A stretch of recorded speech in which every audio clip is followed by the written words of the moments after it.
Hey guys, welcome back to my channel. Today I will be installing a wig from Alley Pearl Hair on Amazon.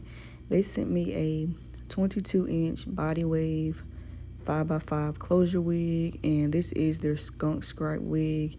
I did go ahead and bleach my knots. I plucked it and I put foundation on my lace and I defined my part.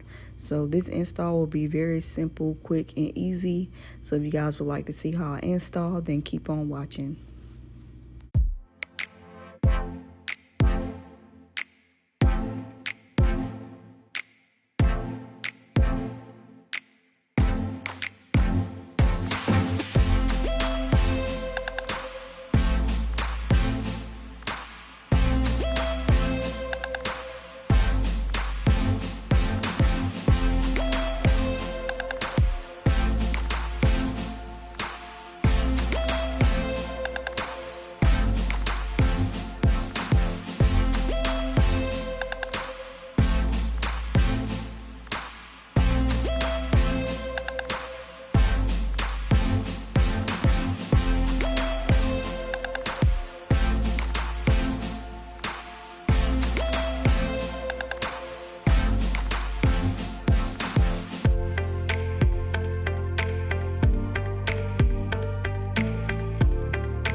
Okay guys, that is basically it for this install, and I do have a full video on me curling this wig, and it will be up on my channel also. So guys, yeah, I love this hair and it's really soft and pretty. And if you guys like this install and how it came out, go ahead and give this video a thumbs up and subscribe to my channel if you already haven't. And I will see you guys in my next video. Thank you guys for watching.